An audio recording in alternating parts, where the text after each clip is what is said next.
સંવાદને આધારે જ્યારે કથાનું નિર્વહન થતું હોય ત્યારે તેવા પ્રકારની કથાને પ્રવહલ્લિકા કહેવામાં આવે છે. મંથલ્લિકા નામનો જે પ્રકાર છે તો જે કથામાં પુરોહિત, અમાત્ય, તાપસ વગેરેનો ઉપહાસ કરવામાં આવતો હોય તેવી કથાઓને મંથલિકા કહેવામાં આવે છે. તો પ્રેત મહારાષ્ટ્ર ભાષામાં લખાયેલી ગોરોચન વગેરે જે કથા છે તે મંથલિકા પ્રકારની કથા છે.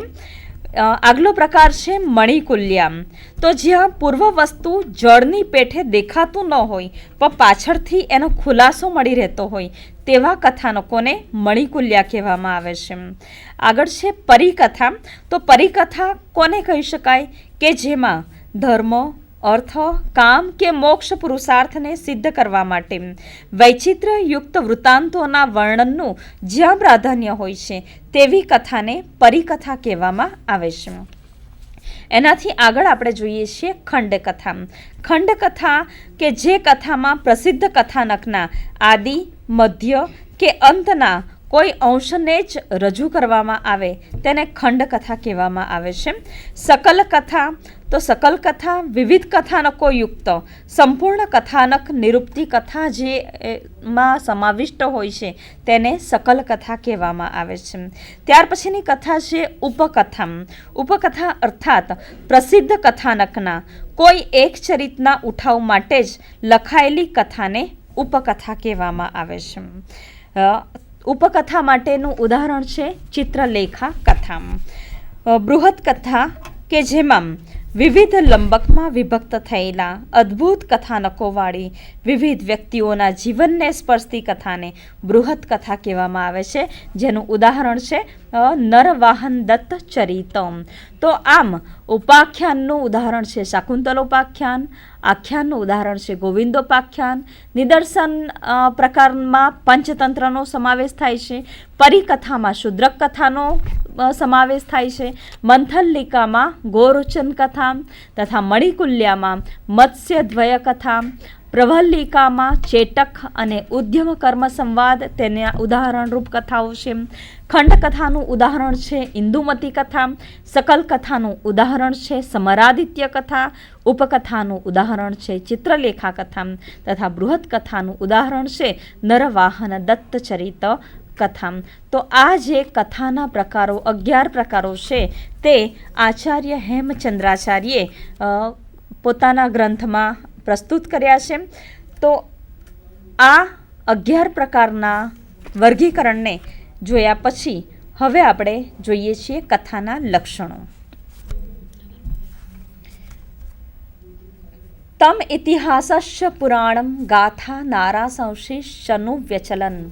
અથર્વવેદ સંહિતામાં કહેવામાં આવ્યું છે કે ઇતિહાસ, પુરાણ, ગાથા તથા નારાશંશી આ બધા જ કથાનકોને કથાના સંદર્ભમાં લેવામાં આવ્યા છે.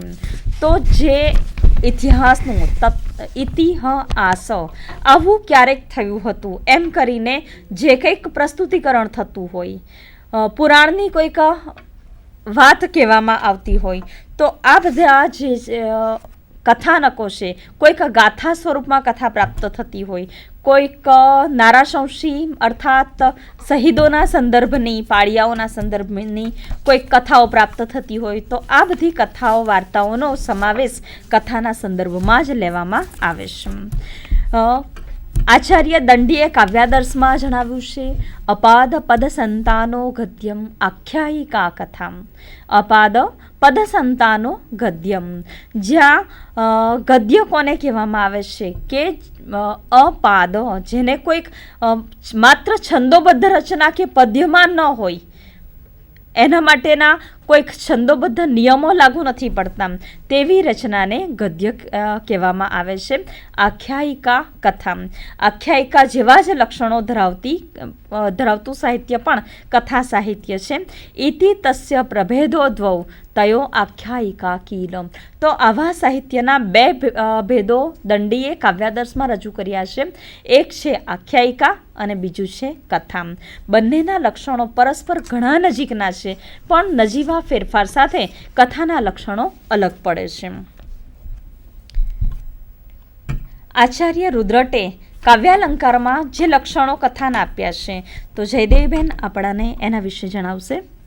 આચાર્ય રુદ્રટ કાવ્યના પોતાના ગ્રંથમાં હર્ષચરિતને અને આખ્યાયિકાને કથા અને આખ્યાયિકાના એક આદર્શ તરીકે લઈને, કાદંબરીને કથા અને હર્ષચરિતને આખ્યાયિકાના આદર્શ તરીકે લઈને જે લક્ષણો આપે છે એ આ શ્લોકમાં આપણે જોઈ શકીએ છીએ.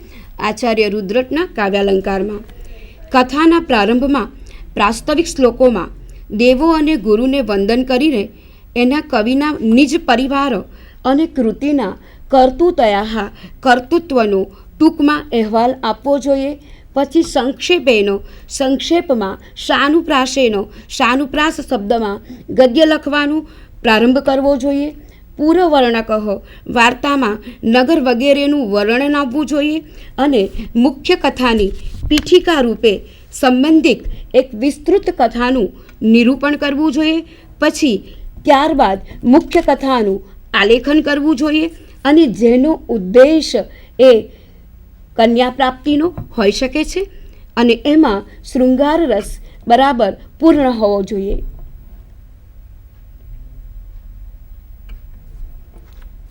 સમ્યક રીતે જેમાં શૃંગાર રસ પૂર્ણ હોય અને મુખ્ય કથાના અવતરણને માટે જે કથા નિરૂપી હોય, ત્યાર પછી મુખ્ય કથા છે એનું પ્રયોજન એક કન્યા લાભ એનું પ્રયોજન હોવું જોઈએ અને શૃંગાર રસ એકદમ પરિપુષ્ટ થવો જોઈએ. આ રીતે અને કથા સંસ્કૃતમાં રચાયેલી હોવી જોઈએ. રુદ્રટ કાવ્યાલંકારમાં આ પ્રમાણે કથા માટે નિર્દેશ કરે છે. કાદંબરીમાં કવિ જણાવે છે, જનસ્યૈવ અભિનવ વધુ ઇવ કાદંબરી કથાને નવવધૂનું રૂપક આપે છે. સ્ફુરત કલાપ વિલાસ કોમલા જેમ ઉત્સાહપૂર્ણ વચનો તથા હાવભાવથી રમણીય નવવધુ સ્વયં સૈયા પર પ્રવેશીને મધુર રસથી નાયકના હૃદયમાં કૌતુક ઉત્કટતા અને નાયિકાના સંદર્ભમાં રતિભાવ જગાડે છે. તે જ રીતે કથા રમણીય શબ્દોના સૌંદર્ય દ્વારા રસની મધુરતાથી જનસ્ય લોકોના હૃદયમાં નવવધૂની જેમ આસક્તિ ઉત્પન્ન કરે છે. કાદંબરી કથા વિશે કવિ કહે છે, અન્ય અલંકારોથી હરંતી કમ ન. કાદંબરી કથા ઉપમા, દીપક વગેરે અલંકારોથી યુક્ત અને શ્લેષ વગેરેથી પરિપૂર્ણ ચંપક કડીની માળા જેવી કથા કથમ ન હરતી, કોને હરી લેતી નથી. આમ કાદંબરીની પ્રશંસા કરતા કહેવામાં આવ્યું છે.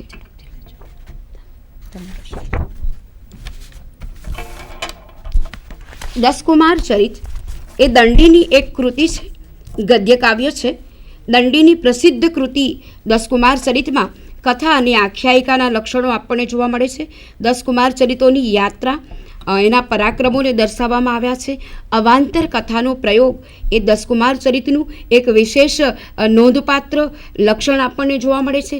એક કથાને પુષ્ટ કરવા માટે અવાંતર કથા મિત્રગુપ્તમાં ધૂમિની કથા, ગોમિની કથા, નિંબવતી અને નિતંબવતી કથાને આપણે જોઈ શકીએ છીએ. દસ કુમાર ચરિતમાં ખાસ કરીને દંડીએ જે પાત્ર નિરૂપણ કર્યું છે એ ખરેખર અદ્વિતીય છે. પાત્રને આદર્શની ઊંચાઈ પર બેસાડ્યા નથી, પણ સામાન્ય વર્ગમાં જોવા મળતા અને બધા જ વર્ગના, સમાજના બધા જ વર્ગના પાત્રોનું પ્રતિબિંબ પાડ્યું છે. જેમ કે ધૂર્ત, જાદુગર, લૂંટારા, એક પબ્લિક વુમેન, વેશ્યા, દંભી સાધુઓ વગેરેને વણી લીધા છે. આવી દસકુમાર કથામાં વિશેષ પદલાલિત્ય પણ આપણે જોઈ શકીએ છીએ અને દંડીનઃ પદલાલિત્યમ વિશેષ પ્રચલિત બન્યું છે. કાદંબરી એ બાણની સર્વોત્કૃષ્ટ રચના છે. આ એવી કથા છે કે કાદંબરીમાં આપણે એના પ્રશંસક કહી શકે કે કાદંબરીના રસને જાણ્યા પછી વ્યક્તિ આહાર પણ ભૂલી જાય છે. કાદંબરી રસજ્ઞામ આહારો અપી ન રોચતે. વાસવદત્તા સુગંધીનું ખ્યાતિ જેના પર નિર્ભર છે એવી વાસવદત્તા નામની ગદ્યકૃતિ પ્રચલિત છે. વાસવદત્તાનું કથાનક સંક્ષિપ્ત છે, પરંતુ પાંડિત્ય પ્રદર્શને કલ્પનાનું સ્થાન લીધું છે. સુબંધુ પાંડિત્ય પ્રદર્શનને પરિણામે લાંબા લાંબા વર્ણનો અંદર આપણને જોવા મળે છે અને પ્રત્યક્ષર શ્લેષ એ સુબંધુની વાસોદત્તામાં આપણને જોવા મળે છે અને શ્લેષના આડંબરને લીધે કાવ્યનું સૌંદર્ય શોધવું મુશ્કેલ પડે છે. આ ત્રણ કથાઓ પ્રાચીન ગદ્ય કથાઓ જે રીતે વિકાસ પામી છે તો તેની સાથે સાથે જ છે બૃહદ કથા કુળના સંપાદન ગ્રંથો. બૃહદ કથા એવી છે કે જેમાંથી ઘણું બધું સાહિત્ય, ઘણા બધું કથા સાહિત્ય વિકાસ પામ્યું છે. તો ગુણાઢ્યની પૈશાચી ભાષામાં લખાયેલી મૂળ રચનામાંથી ઉતરી આવેલી બૃહદ કથા શ્લોક સંગ્રહ, બૃહદ કથા મંજરી અને કથાત્સરિત સાગર ભારતીય કથા સાહિત્યનું અમૂલ્ય ધન છે. આવું જ બીજું મહત્વનું ધન તે પશુકથાઓના સર્વોત્તમ સંગ્રહ સમૂહ પંચતંત્ર. પશુકથા વડે નૈતિક બોધ આપતી કથાઓનું મૂળ સ્ત્રોત એ આ ગ્રંથો છે. ટૂચકા, વ્યવહારુ અને બૌદ્ધિક ચાતુર્યને પ્રગટ કરતા દ્રષ્ટાંતો, પ્રેમકથા, કામકથા, સાહસકથા જેવી પરંપરાગત કથાઓ આમાં સંગ્રહ પામી છે. સંસ્કૃતમાં રચાયેલ ધર્મોત્તર રંજક સાહિત્ય કથા સાહિત્યમાં દસકુમાર ચરિત, વાસવદત્તા, કાદંબરી જેવી ગદ્ય કથાઓ એ બૃહદ કથા કુળના કથાસરિત સાગર અને પંચતંત્ર જેવા સંપાદન ગ્રંથો પણ તેમાં મુખ્ય છે. તો આ ગદ્ય કથાની લાક્ષણિકતાઓ, આ બધી જે સાહિત્ય આપણાને પ્રાપ્ત થયું ગદ્ય કથાઓ, તો તેમાં જે લાક્ષણિકતાઓ છે તેના પર એક દ્રષ્ટિપાત કરીશું કે લાંબા લાંબા શબ્દ સમાસો, અલંકારની જડીઓ, સુદીર્ઘ વાક્યગુચ્છો અને રંગસભર સ્થિત શબ્દચિત્રો ગદ્ય કથાની એ મુખ્ય લાક્ષણિકતાઓ છે. વસ્તુજન્ય ચમત્કાર સાથે ભાષા અને રીતિના ચમત્કારો મહત્વના છે. તિલસ્માતી કથાઓ, ચરિત્ર કથાઓ, ચાતુર્યના કિસ્સાઓ, પ્રેમ કથાઓ અને બહુવિધ પ્રકારની કથાઓ આમાં આપણને પ્રાપ્ત થાય છે. ત્યાર પછી આપણે જોઈશું કથાના પ્રયોજનો, કથાની લક્ષણ, એનું સ્વરૂપ વગેરે, એનો વિકાસ વગેરે આપણે જોયું. શા કારણે કથા પ્રયોજાય છે તો એમાં તમે સ્લાઇડમાં વિવિધ ઉદ્દેશો જોઈ શકતા હશો કે કથા એના ઉદ્ગમથી જ મનોરંજનનું સાધન છે. અદ્ભુત આશ્રયી ઔત્સુક્ય એનો પ્રાણ છે. ધર્મ, અર્થ, કામ અને મોક્ષ પુરુષાર્થ ચતુષ્ટય ઉપરાંત આનંદ, ઉપદેશ, પ્રચાર અને તત્વબોધ તેના મુખ્ય પ્રયોજનો છે. જ્ઞાનોપાર્જન, વ્યવહારિક જ્ઞાન, રાજનીતિ, બુદ્ધિચાતુર્ય માટે કથાઓ ઉપકારક છે. વિન્ટરનિટ્સ કહે છે તેમ ભારતીય કથા સાહિત્યમાં વાર્તાએ સૈદ્ધાંતિક વિચારણા અને કલાનો સુભગ સમન્વય કર્યો છે.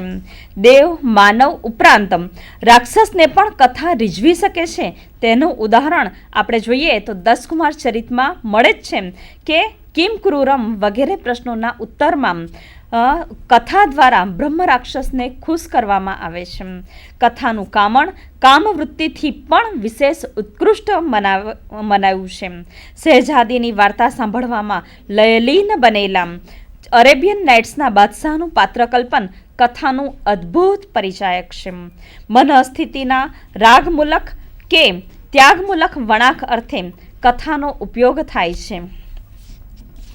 તો આ જે કથાઓનો આનંદ એ મુખ્ય પ્રયોજન તો છે, એ સાથે સાથે બીજા પણ ઉદ્દેશો આપણાને જોવા મળે છે. આ ઉપરાંત આધુનિક ગદ્ય કથાઓ પણ જે વિકાસ પામી છે તેના પર પણ આપણે એક દ્રષ્ટિપાત કરી લઈશું.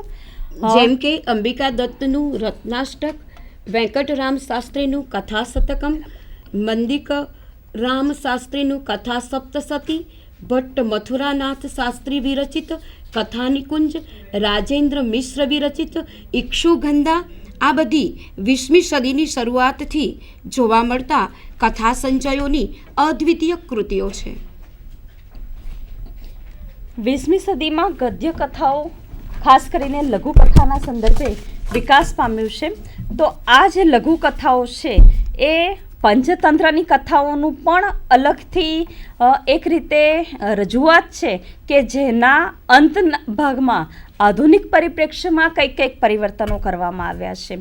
જેમ કે અભિરાજ રાજેન્દ્ર મિશ્રની કથાઓ, તો એમાં અંતમાં કંઈક ચાતુર્યપૂર્ણ પરિવર્તન કરીને એક નવો વિચાર પ્રસ્તુત કરવામાં આવ્યો છે, જેને આપણે અન્ય સ્વરૂપે પણ જોઈ શકે છે. આ બધી જે ગદ્ય કથાઓ જોયું તો એ કથાઓને એક નમૂના સ્વરૂપે પણ આપણે અત્યારે અત્રે પ્રસ્તુત છે, જેને આપણે જોઈએ नरम भी છીએ. है।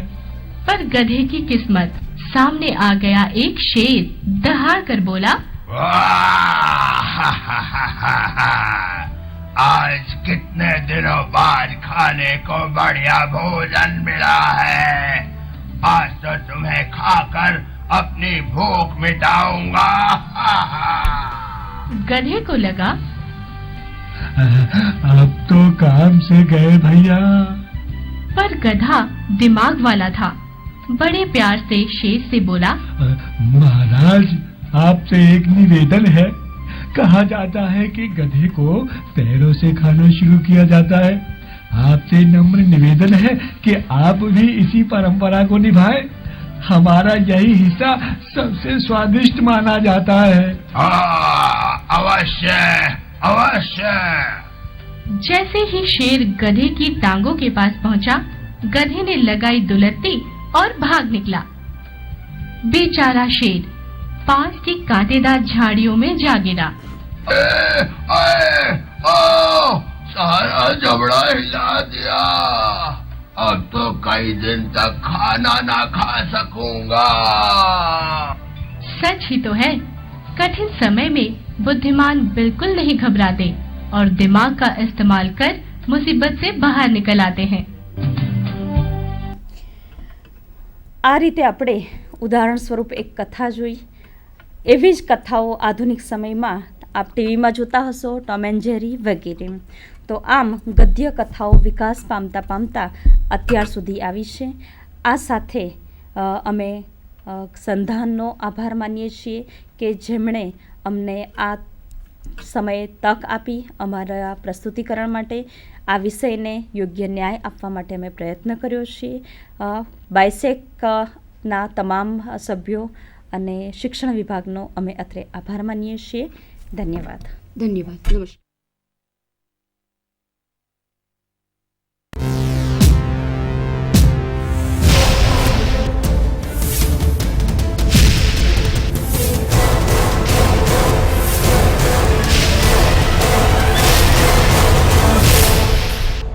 સંધાન